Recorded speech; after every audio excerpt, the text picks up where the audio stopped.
Акција. Кој се учествува во маркетот? Пред да започнам во оваа индустрија, воопшто не знаев во каква индустрија влегувам. Помина 4 години. Ова е индустрија каде не можеш да престанеш случајно.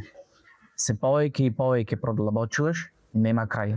А јас лично не гледам друга индустрија или не се гледам во друго поле.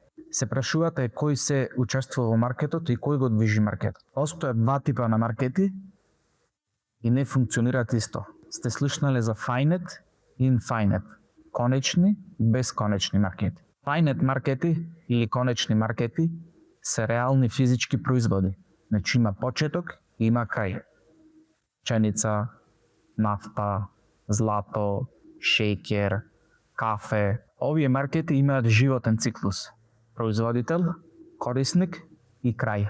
Овие маркети ги движат реални учесници или commercials, users and producers.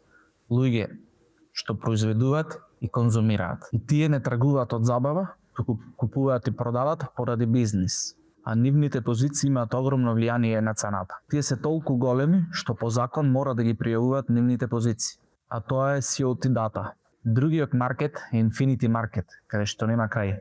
Форекс, акции, индекси. Нема производ, туку работат на ликвидност, очекување, капитални текови и институционално позиционирање. Ова група на луѓе или трейдери се учесници само поради шпекулација и нормално профит.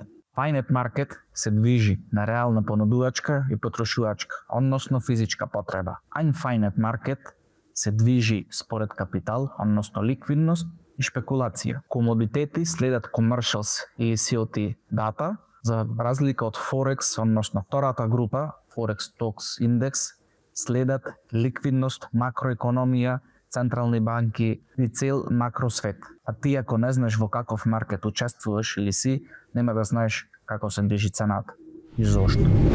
И ако мислевте дека ова е се, не, продолжуваме. Ви направив еден мал проект за чисто визуелно да сватите суштината подобро. Спомнавме commercials или хеджери. Тие се паметни пари, произведуваат или користат реална суровина. Хеджираат ризик. Сигурно сте слушнали за хеджинг. Значи нему е целта да профитираат, туку да си го заштитат капиталот. Не шпекулираат за профит. Замисли си дека си фармер и одгледуваш пченица. Жаквата е за 6 месеци. Ако цената на пченицата падне, ти пропаѓаш. Зато денес продаваш фьючерс и го фиксираш профитот. Тоа е хеджинг, осигурување на шпекулација. Зато го држат целиот маркет и се скоро секогаш во право. Зошто? Пошто тие пишуваат играта. Кои компании се комерцијали? Нафтени компании како Shell, BP, Exxon, Lukoil произведуваат нафта, а ако цената падне, губат милиарди. Зато продаваат нафтени фьючерс однапред и го осигуруваат приходот. Ако нафтата е на $100 денес, продаваат фьючерс за 95 за 6 месеци. Банки, JP Morgan, Goldman Sachs, Deutsche Bank, тргуваат со валути за клиенти, имаат огромна изложеност, хеджираат валутен ризик кога имаат позиции во странски валути. Ако имаат 1 милиарда евра изложеност, продаваат евро-долар фьючерс.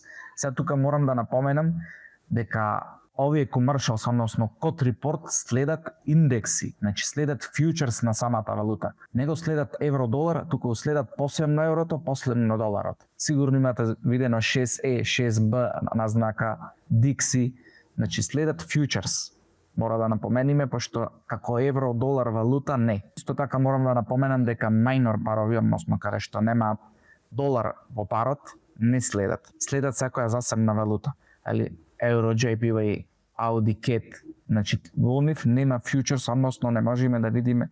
Посебно можеме, но како Audi, CAT не можеме да ги видиме каде се позициите. Земјоделски компании, Cargill, ADM и останатите купуваат и продаваат огромни количини жито, соја, пченка, хеджираат за да не изгубат ако цените се сменат пред испорака. Значи, Cargill купува пченица за 3 месеци, хеджира со фьючерс денес. Целиот циклус е околу тоа како да си го заштитат капиталот, односно како да заштитат инвестицијата што ја вложуваат. Мултинационалки, овие се компании добро познати, Apple, Boeing, Toyota, Airbus. Работат во многу земји, примаат пари во различни валути. Apple продава iPhone во Европа за евра, но им треба долари. Хеджираат евро-долар за да не изгубат при промена на курсот. Значи тоа е кај што се позиционираат, кај што ги гледаме на фьючерс ние. Овде мика клучна поента за видеото. Комерцијалите се осигуруваат кога тие масивно купуваат. Значи цената паднала премногу и тие ја штитат суровината. Тоа е сигнал. Значи, она што кажам, купуваме ефтино, продаваме скапо.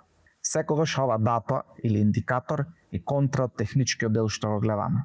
Освен commercials, постојат non-commercials, спекулатори, хедж фондови, сите asset management. Немаат реална суровина, туку чист профит, следат тренд со огромен капитал, нивните позиции движат пазари. Екстремни лонгс, потенцијален врв. Значи, овие се тие хеджери, тие чичковци во добриот дела што работат во банки и го поместуваат маркетот. Освен хедж фондови, имаат CTA фондови и имаат asset managers. Овие се твари, трейдери што менеджираат поголем капитал. Нивна цел е нормално профит. Шпекулираат и профитираат. Немаат реален производ, а реална суровина. Туку одат на директен профит. И нормално маркетот нема да функционира без нас, пошто ние сме тие што се таргет група, најмала или ритейл трейдери, мали шпекуланти, ритейл трейдери, мали фондови, индивидуалци. Јас, ти и секој оне што седи пред чарт си замислува некаков трейдер. Помал капитал реагираат на вести, купуваат на врвот, продаваат на дното. Одличен контраријарен индикатор. Масовни шортс, пазарот расте. Значи ние како ритейл трейдери секогаш тргуваме многу повеќе на емоции, затоа сме најмала група што голем дел од времето греши. Но, нормално наша цел е да профитираме. Пред да се префрлиме детално да ги обработиме non-commercials и retail, да најавиме што е COT report. Commitment of Traders, официјален извештај на CFTC, US регулатор за futures. Значи издава CFTC US регулатор секој петок. Значи ние имаме извештај секој петок, податоци од вторник. Значи во секој петок имаме уназад податоци од вторник. Покрива Forex и Metals. Кога се спомнува на Forex, како што напоменав, се спомнува на major паровите, односно Dixie, самиот Dixie, самото евро, самиот канадски долар и така натаму. Бесплатен е овој код, но го има како извештај на бројки, а индикаторите се плаќаат, што понатаму ќе објасниме како функционираат. Тука имаме практичен пример, но за тоа ќе имаме посебно видео каде што ќе објаснам многу подетално. Non-комерцијали или големи шпекулатори. Хедж фондови, CTA фондови, asset managers, чист профит, немаат реална суровина, следат тренд со огромен капитал. Замисли голем професионален инвеститор нема врска со производство, само ги следи трендовите и влегува со огромен капитал. Кога трендот е нагоре го следи трендот, кога е надолу исто го следи трендот. Купува масивно и продава масивно. Нивниот капитал е толку голем што самите го движат пазарот. Значи да, можат самите да ја поместат цената, нели ако има преголем волумен што ќе се вбризга, нормално цената би одела нагоре и надолу. Кога спомнувам тој преголем волумен, ако можеме кажеме во бројки, тоа се милиарди. Тука имам запишано неколку познати фондови: Bridgewater, Renaissance, Citadel и Man Group. Управуваат со стотици милиарди долари, следат тренд, користат алгоритми и макроанализи.